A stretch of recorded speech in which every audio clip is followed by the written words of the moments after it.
Welcome to End of Life University on YouTube. I'm your host, Dr. Karen Wyatt, and today I'm sharing with you a conversation I had with Tom Waknitz. Tom is a chaplain and end-of-life doula who works with Walker Methodist Senior Living Community, where he's creating a program of end-of-life education and doula care for all the residents of that facility. And we learn all about the program. He's also new to the end of life field, and it's really fun to get a perspective from someone who's coming in with fresh eyes and looking at the work that we do. So I think you'll enjoy this conversation with Tom Waknitz.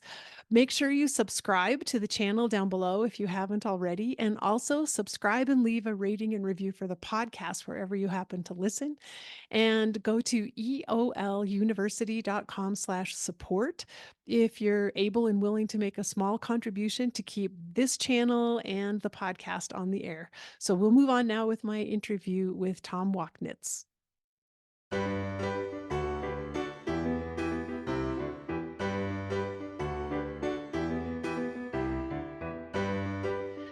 Hello, today I'm so excited to welcome my special guest, Tom Waknitz. Tom is a chaplain and end-of-life doula who works with the Walker Methodist Senior Living Community and is creating what is called their Passages program that we're going to learn about today. Tom's journey has taken him from a career in technology and operations to his current role at Walker Methodist. He is earning a Master of Divinity degree, graduating in 2025, is certified by the International End-of-Life Doula Association, and is certified as a professional coach by the International Coaching Federation. Tom's desire to serve residents and families in transition led him to work in senior living.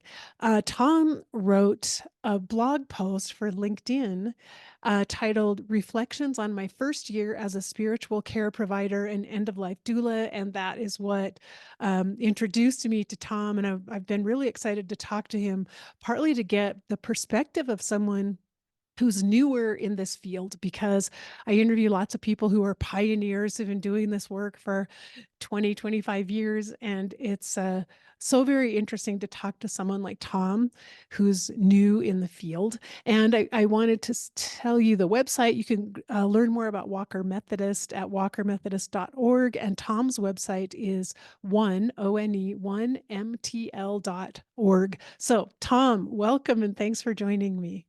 Oh, goodness, it's a privilege. Yeah, the concept of the pioneers, I will say, riding along right beside me this past year has been all the work you do. So I'm so grateful. I wouldn't even want to mention all the names, but all the podcasts, all the episodes have just, every time I listen to one, I just learn something new. I take away a little nugget to serve my residents in the community and all I'm trying to do. So I'm grateful for the End of Life podcast too.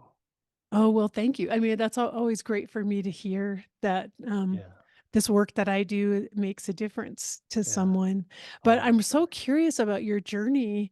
working in technology Yeah, for so many years, and how you ended up here in chaplaincy and as an yeah, end-of-life doula. yeah. Well, goodness, not to try to share my whole life story, but I think there's a couple of points in my life that got me where I am today. So I grew up in a bit of a unique lifestyle. My family is fifth generation carnival business, amusement business owners. So we were on the road a lot. There were people from all walks of life that were really my family. I would be riding in a car or a truck with a college kid who was trying to find out who he was going to be or she was going to be when they grew up. And on the other side of me was a person that had been recently released from jail for Grand Theft Auto. And those people are my brothers, right? So and so I grew up with this heart, I think, in naturally connecting. Another aspect of how I got there was my mom and uncle, when I was a little kid, 8, 9, 10 years old, would help recover the returning vets from Vietnam. So I think like daycare and those kinds of things, put your kid in daycare, didn't really exist. So I was like 8, 10 years old and I'd just get drug along to these places and, they were eye-opening places. And then these veterans would come and stay at our house, and my mom would nurse them back to sort of getting a job and getting dressed. And so I just sort of always grew in this space of this, mindset and heart of service. But then I was also the kid that would take apart my bike. I'd get a brand new bike for Christmas, and I'd take it completely apart, or I'd take the stereo apart. So I had this engineering mind, and it just never really dawned on me as a young person that a career in like chaplaincy or doula or those things was like, it just never even, the light bulb just never went off. So I went to school for engineering, for technology, for operations, those kinds of things, and stepped into a 25-year career of implementing technology.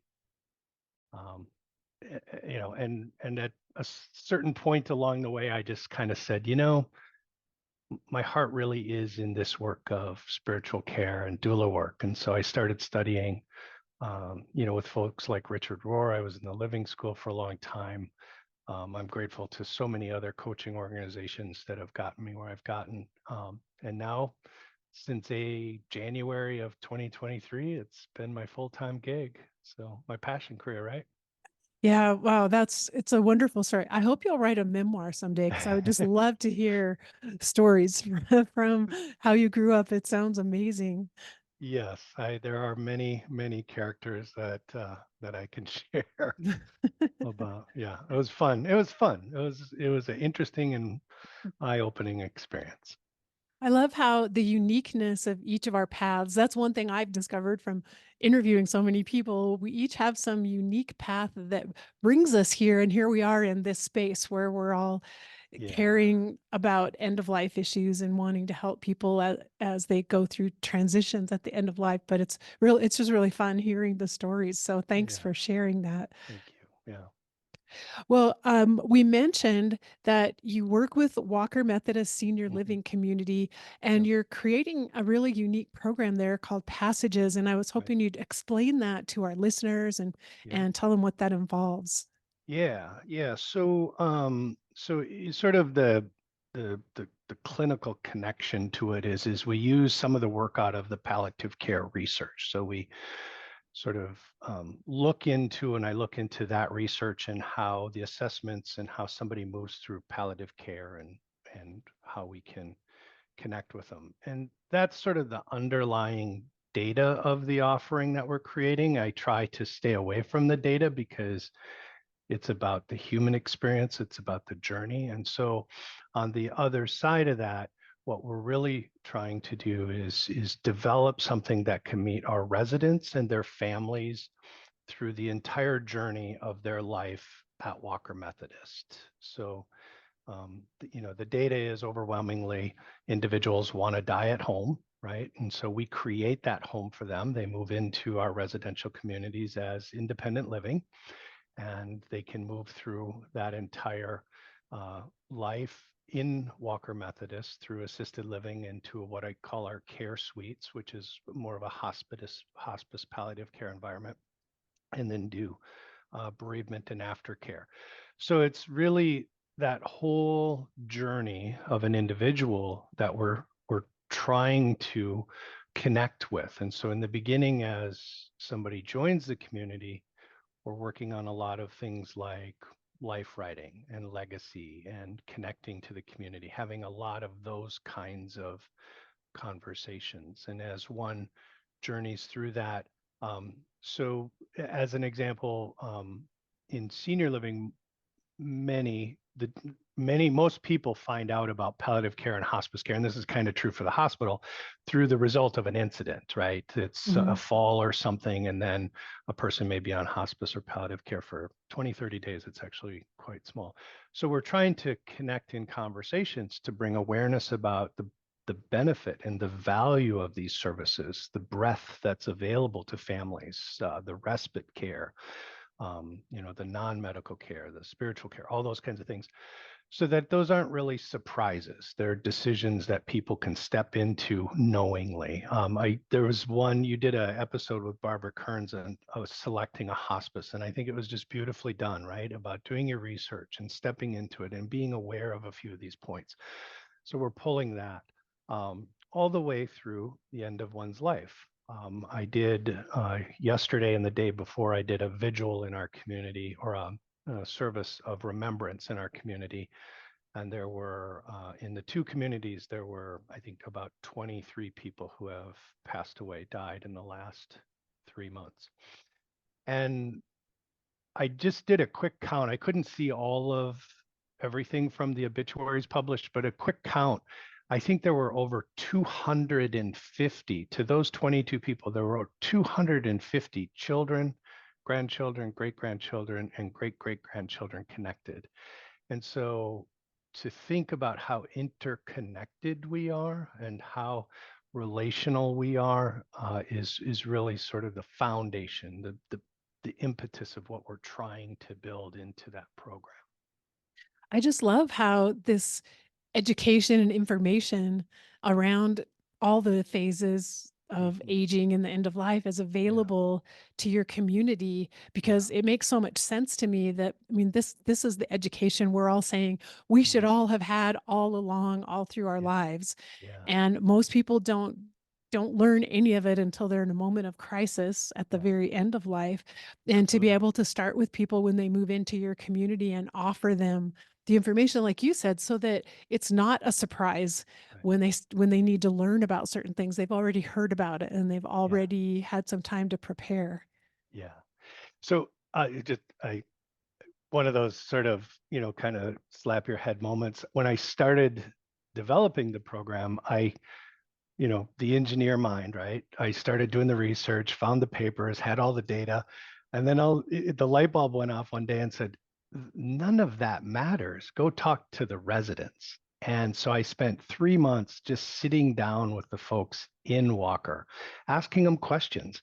And there's a bit of research. It's called the Conversation Project. I forget where it comes from. You're familiar? Hmm. So the Yeah. Conversation Project. It says something like 2 or 3% of adults with aging parents want to talk about death, and somewhere in the range of 30 or 32% of them actually have that conversation. And then they ask the parents, and 50 or 60% of them would be relieved if they did have that conversation. And when that light bulb went off, I started talking to the residents, and they informed me. I mean, they don't hold back at all about where they're at. They know clearly, that they're in their last place of life, that they're going to likely die there. And so, sometimes people will say, well, what do you do as a chaplain and a doula? And I think maybe I would sum it up this way is that I really hand agency and intentionality back to that senior, to that adult, to that person that's going through there. They make the decisions. They know what they want to do. We just have to sort of open our hearts and minds, and allow that to start to unfold. And Mm. it unfolds beautifully, honestly. Yeah. Yeah, that's so beautiful. And you mentioned to me before we started recording that you're bringing INELDA training Mhm. into Yeah. the senior living center as well. So tell us Yeah. about that. Yeah. Yeah. Chris and a bunch of folks at INELDA have just been a blessing as I've gone through my training, and I just finished my certification. So I'm officially a certified end of life doula through INELDA. Um, Really, I think when I look at, and again, I'm new, so I don't have some of the context of interdisciplinary teams and the weight that some of this is. Well, I see it, the weight that's put on the physicians, I see the weight that's put on the nurses and all the teams. And so as we started to approach this idea of end of life care or life care, um, my boss and I sat down and we really looked at how do we make this happen? And the easiest way that we figured is to make it happen through doula training. And so I'm working with Anelda. I'll go get trained to train our volunteers. We'll train staff. And we've even had a number of residents raise their hands, their skills of life writing or their skills of vigil creation. um, you know, they're passionate about being in the community with each other. They love each other, they're neighbors, and so they want to care for each other. And so we'll bring a number of residents, and really the goal there is to empower in mass a community that can really serve, people that can sit vigil, people that can help write letters, life letters, folks that can help people work through regrets and unfinished business and guilt and all of those things. And so my hope for this is that when we come a year from now, we'll have, dozens, 25, 30 people trained for a few of our communities. We're piloting it this year, and then we have 25, 30 communities, and we'll roll that out over the next few years. Mm. So yeah. It's such a beautiful idea. And I really like the idea that where you're working, it's kind of an intentional community Mhm. made up of people who are ready to start looking at these issues around the end of life. Yeah, So it's the perfect place to yeah. create a model that Mhm. perhaps we can utilize in the broader community. Yeah, yeah, Because we're all looking at that, like, how do we awaken the broader community to end of life yeah, issues, people of yeah, all ages and yeah, all walks of life? But that's a huge daunting task. And so where you're beginning, it's a community of people who've come together because they accept the fact that, I'm getting older and this yeah, is where I need to be to have the services I need. yeah, And it's really perfect. And I'm just have been so excited to learn about it, and that yeah. you're creating this, which will hopefully be a model for others. I I think it is. I hope so. And the other thing, and maybe I'm jumping ahead or a little further down the road, but I think one of the other benefits of this kind of approach is for the families. Mhm. Um, in my experience over the last year is,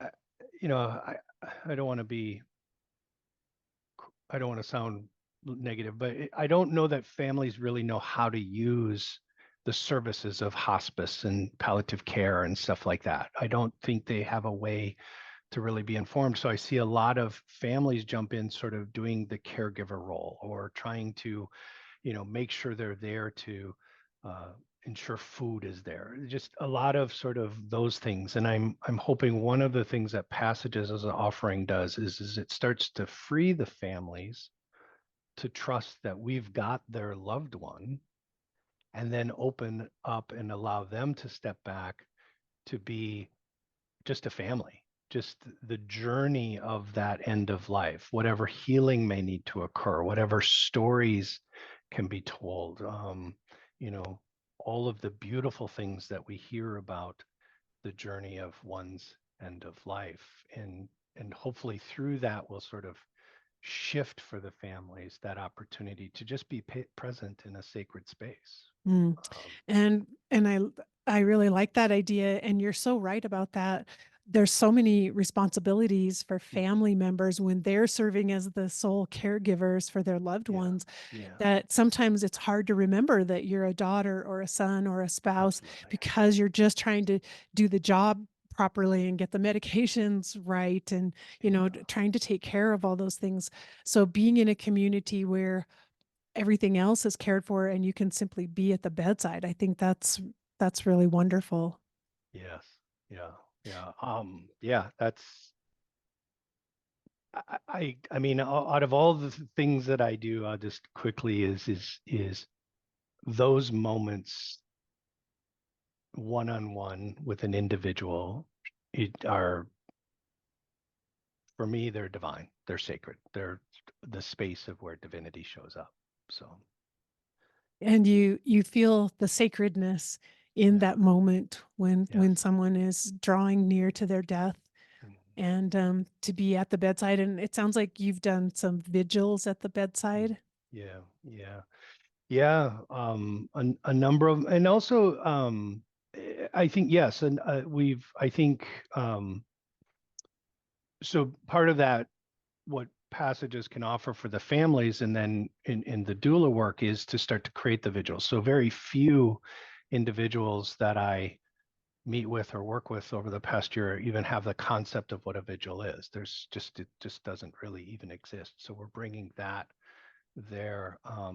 But I think where I would would take that is I might even back up a little bit further from the visual in creating the story of one's life and the guided meditation. And so many times, long before we even get to the vigil or the place of where a vigil occurs, um, by by creating this space through what we're developing with passages and how we're approaching it, is we're starting to create these familial stories. And I can share a couple that I've gotten permission, and I sort of mash them up to honor the individuals, but in privacy. But you know, things occur like I had one person, you know, sit down with her granddaughter and share this little mixing bowl and this wooden spoon. And you wouldn't think much about that idea of a mixing bowl and a spoon. Every one of us has got dozens of them in our kitchen. But the connection that made between that granddaughter baking those cookies and baking those breads, and the stories that were told and held, um, for me, and what I hope Passages offers is that's a generational connection that will go on and on and on. I Hopefully that bowl will last for 4 or 5 or 7 more generations, right? And make hundreds of thousands of cookies. So there's that. The other aspect of sort of getting before we get to the visual is a lot of guided imagery. Mm.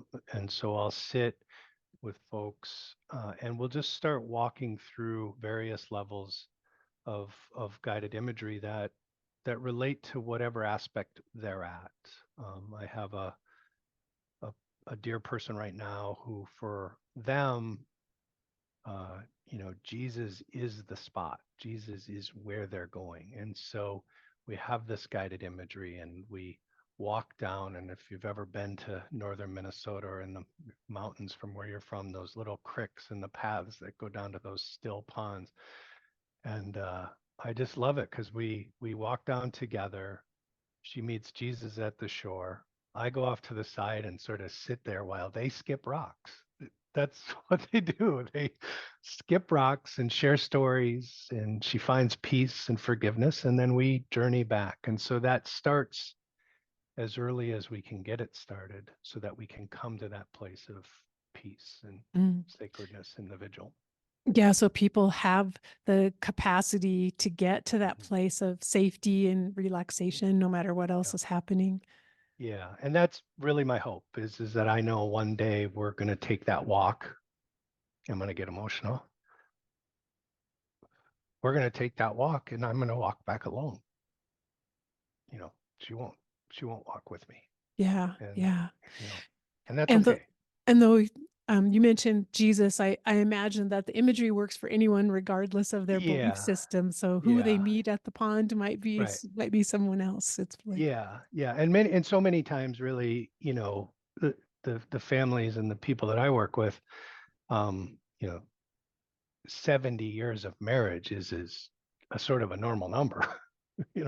So many times that's their partner, their loved one that they're excited to see. So yeah, it's not for me to choose who that is. It's for them, and then I just help Sherpa them along. yeah, yeah. I really like that because that is something that you have to practice for a while in order to utilize it as a tool. Right. And so by helping lead people through that exercise, you're really teaching them to be able to do that for themselves, to get to that Yeah, place on their own. yeah, yeah, very Yeah. much so. Yeah, I love that. Well, tell us a little bit. You mentioned families want to be able to talk about end of life issues, and their parents and older loved ones also want to, but those Mhm, discussions don't happen very much. And how do you help facilitate those conversations? mhm. Yeah. Um, so there's a number we know there's a number of things that occur, right? There's directives and there's sort of the legal things and all of those. And one of the approaches that I see quite often is as some of those directives get put into place, especially when you get 3, 4, 5 siblings, they're not always on the same page. Mhm. And so part of that conversation is as directives start to get played and put in place, I might just, if they're open to it, gather the siblings together and we talk about what's in the directives and we try to work through the differences, work through the issues that one might have. If I have a goal, which I try not to, I try to leave it open for the people to resolve. But if I have a goal, it is to say, there is a sibling here, there's a that is signing on this, who is the healthcare proxy, who is likely going to make some pretty tough decisions down the road. So how do we come together with an open heart to find a way to support them? So let's work through our disagreements. Let's work through our challenges. Let's try to do that. And so by doing that, sometimes it doesn't work and you just have to Mhm. accept that it's not going to. But many times what I find is that people start to see, oh, okay, that person's struggling with that or that challenge is occurring for that person. And then I kind of just step back and then they start to solve those things. So that's a space in which we can help. I think the other area and what's been really powerful about uh, what I do and how we're going forward with passages is certainly more so as a chaplain. I'm doing a lot of spiritual assessments and I'm trying to understand and get a sense for what people are carrying for regrets and unfinished business.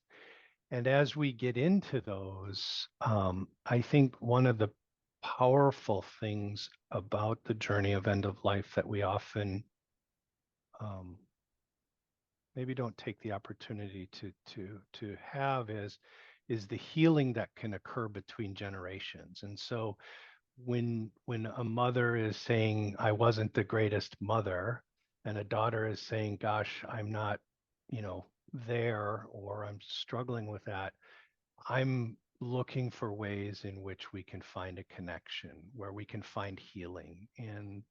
Um, and many times when you bring them together with that awareness of the mother tried her very best and the daughter is, they just find a way to start to heal. And so having that conversation about life um, is another thing. And then I think the kind of the final part of fostering or eliciting those conversations is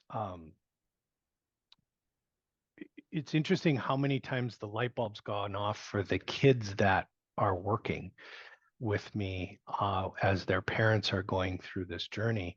And they'll come back and say, well, my wife and I are putting our directives together, or we've already written our, so they're starting the conversation. And so, in a way,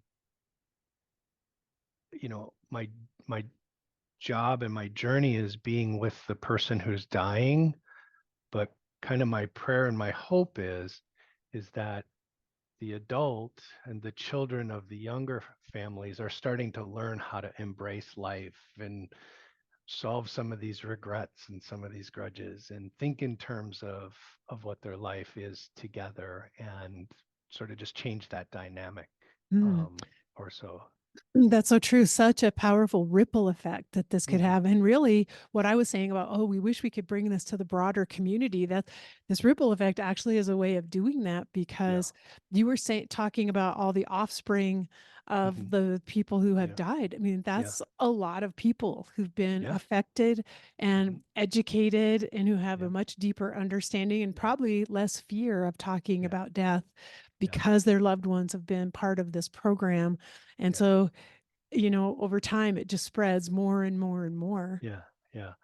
I'll I'll put a little twist in there, but and I so I have a peer, a partner. Her name's Erin. She's a chaplain, a reverend, and has a background in therapy. And probably her most significant qualification is she's a mother. And so we talk a lot about birth and sort of the beginning of life and what happens, how we lean into that experience. But that experience, as much joy as there is in there, is fraught with fear and challenges. You don't know. My wife and I have two children who are adopted, and I mean, we had stacks of books around attachment and attachment so Mhm. there's all these things that I think sometimes we mentally assign to the birth, that it's all going to be joyous and it's all going to be good. And and and we work through that by educating ourselves and having a community. And so in childhood and adulthood, we have that companion. Most women have a mom, or they have an auntie, and they find a doula and they go through that. And dads like me, we just try to keep our stuff together, right? So Mhm. we go through that, but we don't really have that too well defined in the end of life. And I'm not suggesting that pain will ever go away or should ever go away, right? Pain, I think, is Rumi has a poem about the guest house, where he talks about, welcoming that stuff in, no matter how adversarial it is, because it's a teacher. So I'm not suggesting that. But I think what I'm trying to get to in the conversation we're having about community is that ripple effect as we start to shift into what the experience of death offers for generational healing, what the experience of death offers for connecting and reconnecting with each other as humans, our condition. Um, we just we can approach it through this lens of it being a teacher, is my hope. I love that idea, and I think you're so exactly right about that. To be Yeah, able to see death as a teacher and utilize it in that way, and then help others to see it. It's a part of life. it Everything is. in life is here. There's something to learn from everything, Yeah, and it takes some of the fear away when we can view death in that light. yeah, yeah. I mean, just I feel it seems like it's a spot to fit. So my father died a year ago, and it it's talk about the universe telling you you're heading into this. So as I'm stepping into this new career, my father finally comes to this place where it's time and dies. And so it's like, what a teacher, right? Um, but you know, I think when we're open to that journey, when we're really open to that journey of healing, we're open to really connecting in levels that are deeply profound and can hold us together generationally. So I just kind of a quick story. I remember as a small child, if I was ever scared, where would I go? I jumped in bed and I was with my dad. It was like that was the safest place in the world. Thunderstorm, noise, a spooky shadow. Um, and so when he died, I thought about this and I thought, wow, this is just weird. This seems weird, and I kind of had this egoic, like, I shouldn't do this. This is weird. But we're in the space. And the night before he died, I just crawled into bed with him, Mm, and I thought, maybe, maybe if that helps him feel a little safe. And I think that's my hope for what we're trying to create is we're all going to have these conversations of challenges and regrets and uncertainties. And when those happen in the last few hours or days of one's life, they're pretty tough to watch. They're really tough to watch. And I don't think anybody benefits from it at all.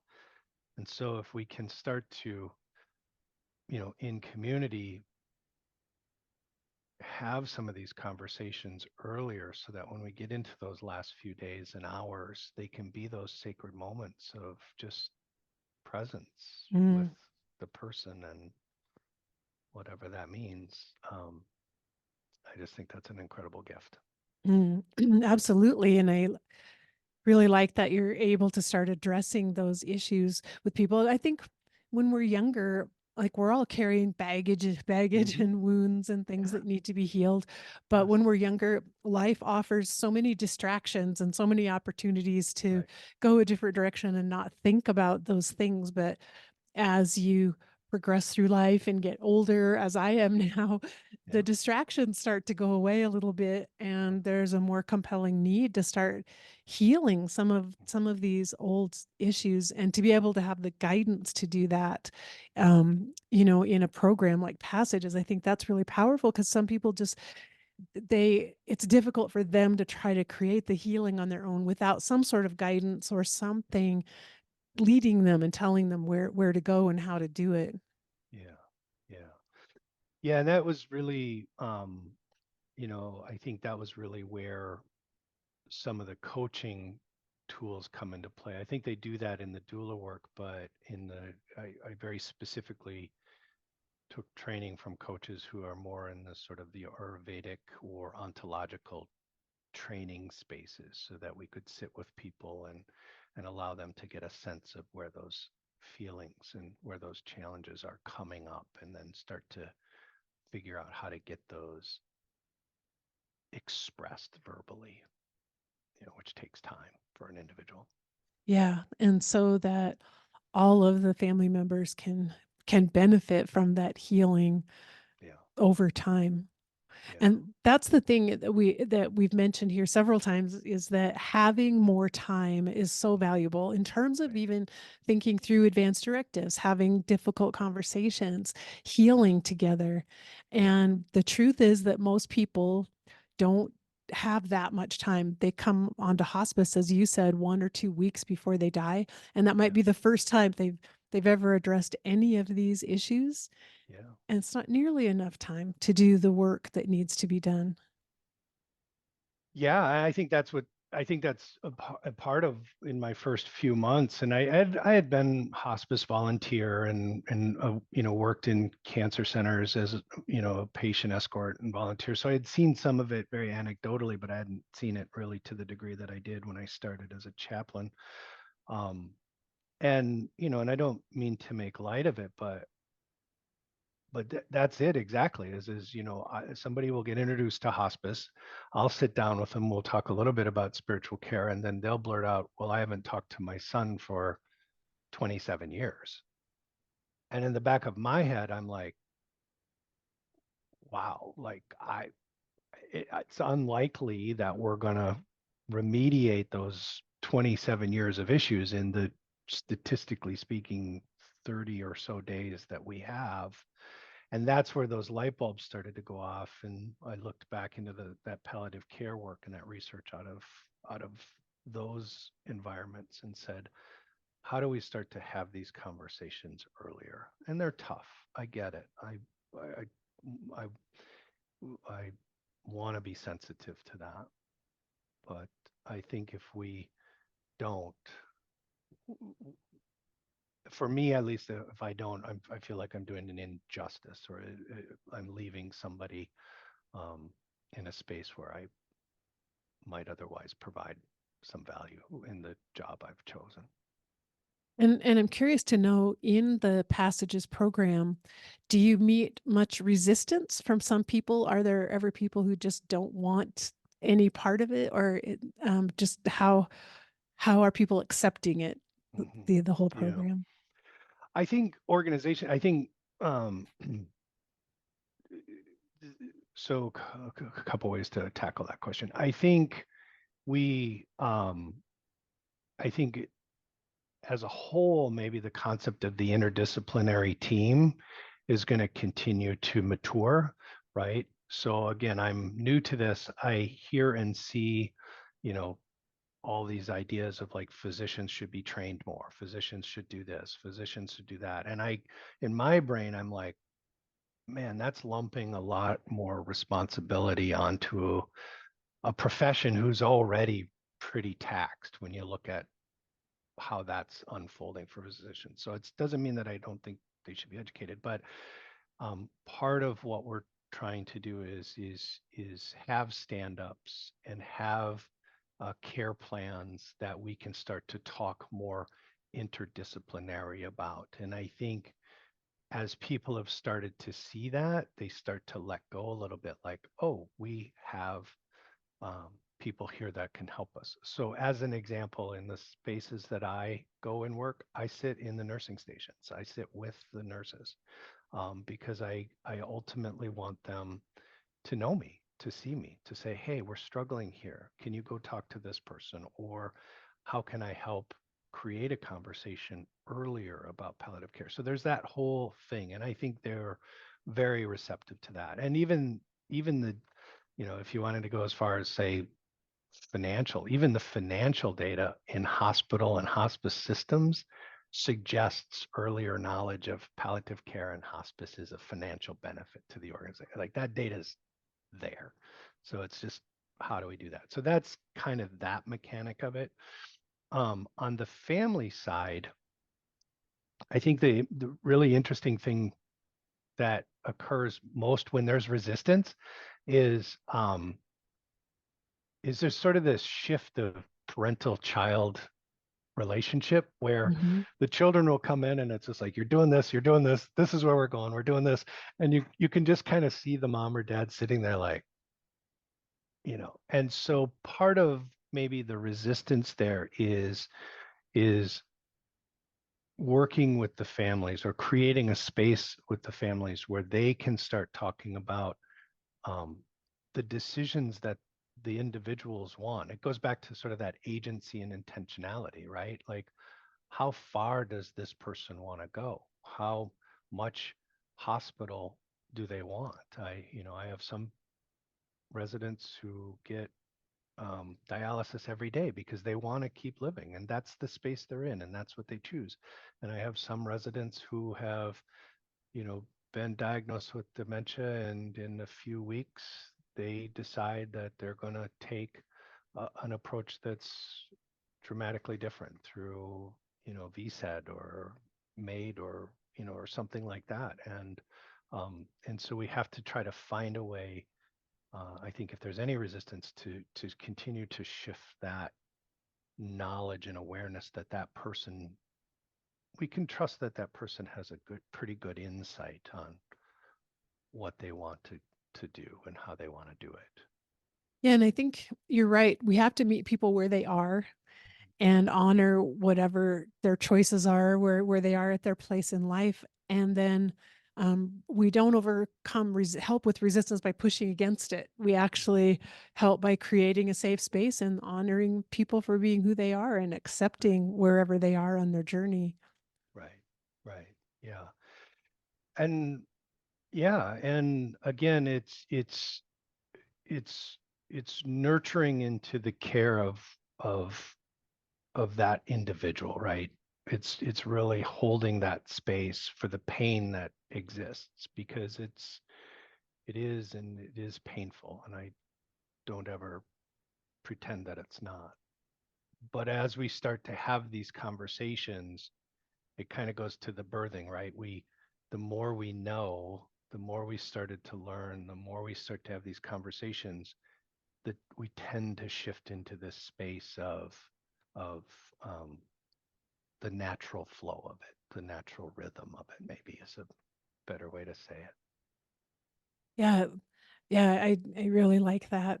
I wanted to say I'm just so impressed that Walker Methodist is Mm, so open to having a yeah, program like Passages.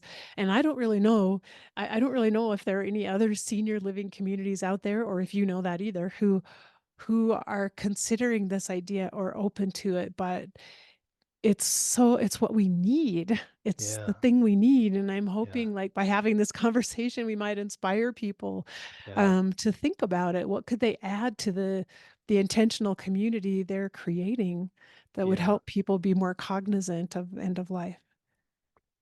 yeah. I haven't bumped into many either, so that's true.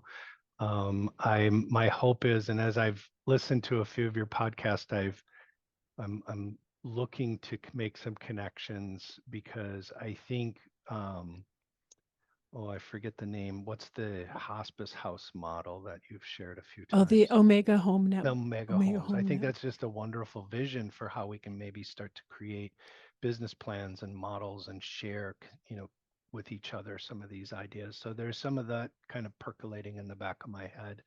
Um, and then I think as we start to think about the doula work, like for example, I would love to even see, you know, I hadn't really thought about it, but I'd even love to see as an individual moves into our independent living, maybe some of the children want to be trained as doulas. So, Mm, because I'd love to just give that gift right back to the family. I mean, imagine yeah. how powerful that is when it's just um, right there in the family.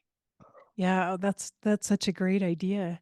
And to be Yeah, able to get the training right mhm, there at the place in the within the community where their yeah, loved one is living. yeah, yeah, and I, it, um,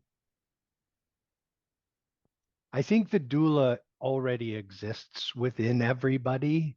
Maybe it's we have to unlearn the conditioning we have so that that doula can exist. Uh, and for me, I just grew up in a home where death was very much natural. It was always at home. I think there's only a few instances where, I had an aunt who had a kidney transplant and some others that were died of accidents, who died in hospitals, but everybody did it at home. It was like little kid and there's grandma lying over on a table while they're doing the funeral in the living room. And it's like, okay, that's how it is. Um, so to maybe think of it in terms of not so much learning, but just sort of unlearning the conditioning that we have about, putting death at a distance.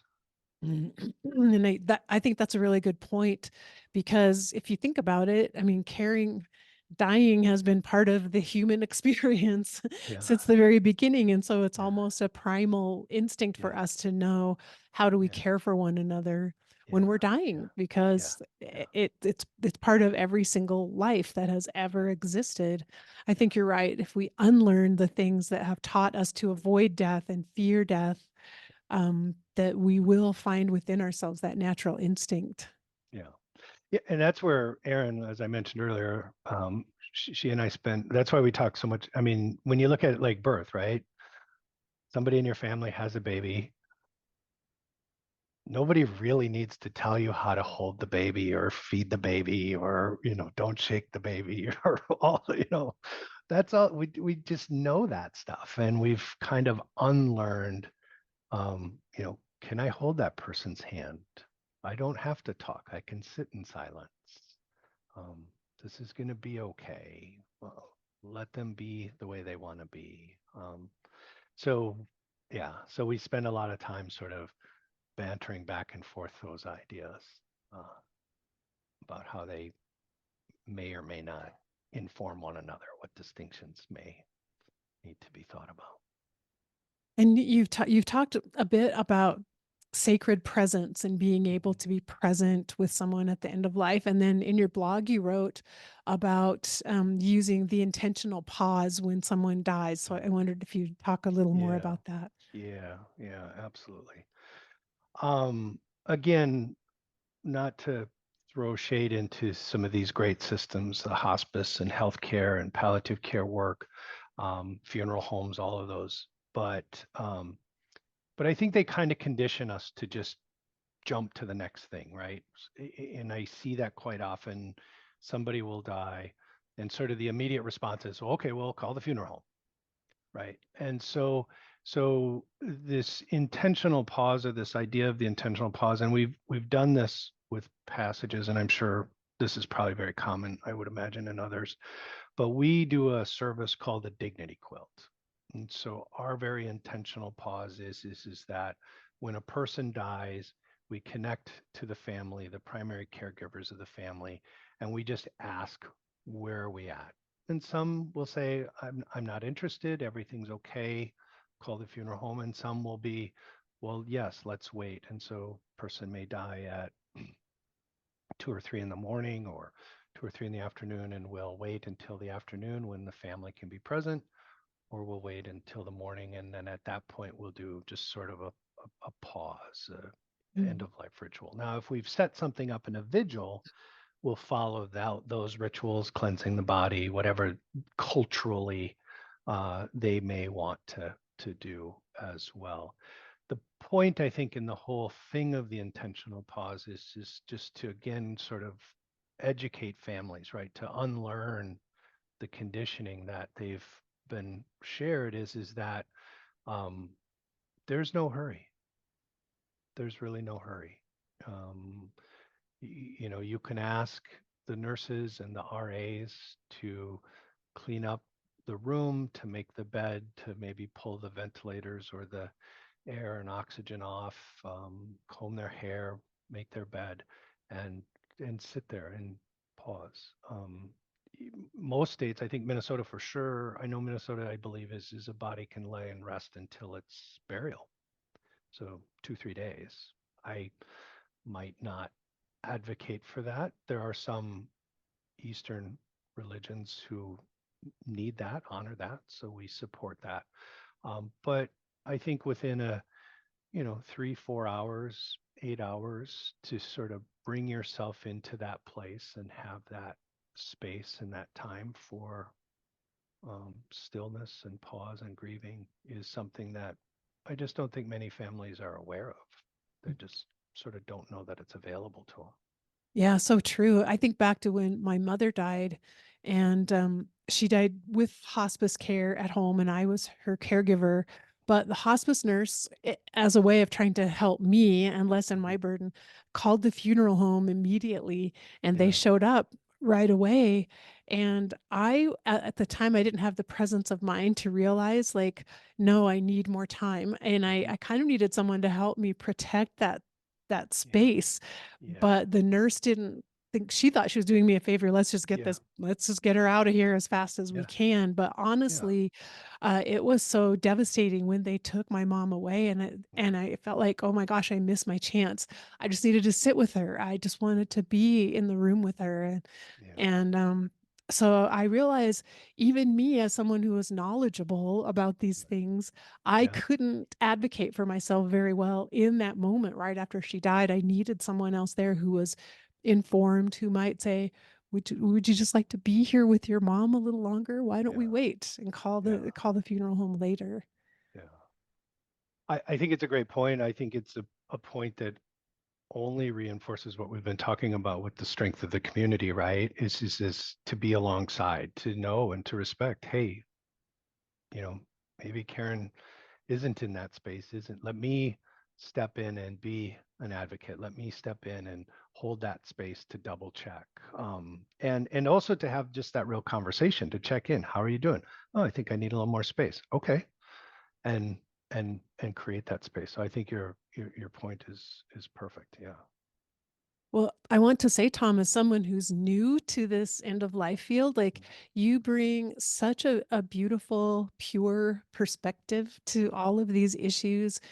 Some of us who've been around a while are Yeah. might be cynical in a way, or have Yeah. negativity about changes we've seen. And I just love talking to you because um, your your intention is so pure, and you see what's possible, and you Yeah. see what can Yeah. be created given the way things are right Yeah. now.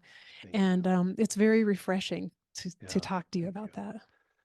Yeah, thank you. And I would add, yeah, sometimes I might get a little out there and too far. But one of the things that we're doing within the context of continuing to develop passages, and what I hold is whatever we're creating has to be sustainable, right? We have to move toward it being sustainable within the organization. And so many times the data tells us that these things are. When you look at like hospital systems and knowledge of palliative care, how much that saves. When you look at all of these different little data points, so I very intentionally don't talk about the sustainability because I don't want to be leading with, hey, this is a business problem, let's solve it. I think This is a human opportunity to create community and connect deeper at a heart level. Um, but we are also very much focused on how do we provide this in a way that is sustainable as well. So Yes. yeah, Then that's a huge factor that I think back in my old early days in hospice, that discussion about sustainability was missing. And that was an error that we're still yeah, living with now and yeah, still yeah, trying to figure out. yeah, yeah. Well, I think a lot of I think I don't know, maybe after they watch this they'll say no, but I think a lot of my leaders at Walker sometimes scratch their head because I am a chaplain and a doula and all of those things, but I also came out of 25 years of running a business for corporate world and had large P&L. So I'm kind of, my wheels are always turning in, in that space. And I think I think that if we lead with our heart and we do a check-in on sustainability, we're going to come up with some really great. I hear so many, like your podcast. I mean, I like literally every time I hear a podcast, the Omega homes and some of the things, the other things, and so many of the videos that I see, the DT conversation that you had in the video and what's happening there. And I just like, they're all finding a way to do this work Yeah. in The a way wheels are that's, turning yeah, everywhere and things I are think in so. We're in a process shift. everywhere. We have to Yeah, stay optimistic because of yeah, that. absolutely. Well, Tom, I know that you do coaching through Hmm. your website, Yep. onemtl.org. Yeah. Are you open if anybody reached out, even Yeah. a doula or someone else Yeah. who's interested in this kind of work? Would you do any coaching with someone Yeah. in that Yeah. Yep. situation? Yes. Often helping folks do that. So yeah, I do coaching. I think um, many times people are looking for something to grab onto. What does my business look like? Should I start a website? And so many times I have to we backtrack a little bit and just be like, well, what do you feel? Are you a great writer? Are you? And so we explore that. And so often I'm always available to coach. Yes, absolutely. Yeah, Thank you for asking. that's really wonderful. Well, I'm so impressed with everything that you're doing, and I'm so excited that I got to meet you. And Thank you. I will leave a link in the show notes to your blog post, Reflections on My First Year as a Spiritual Care Provider and End of Life Doula, the Walker Methodist website, and your website. And I look forward to hearing where you go with this, with the Yeah. Passages program. Yeah. I'd love to come back and share. I'm excited. We're just really, we've done a lot. I've done a lot of the sort of frameworking of it and figuring it out. And we're just starting into piloting and committees and things like that. And so I'm really excited. So hopefully in the fall I'll have something really nice to share. Yeah, we'll make a plan to do a follow up. Yeah, yeah. Well, thanks again, Tom, and Mhm. take care. Yeah, be well. Thank you for your time. I hope you enjoyed that conversation with Tom Waknitz and maybe found some inspiration for your own work or your own community, especially if you have anything to do with a senior living community and thinking about changes that you could possibly make there in how you approach end of life issues. So I'll be back next week with another conversation. And until then, take care and be well.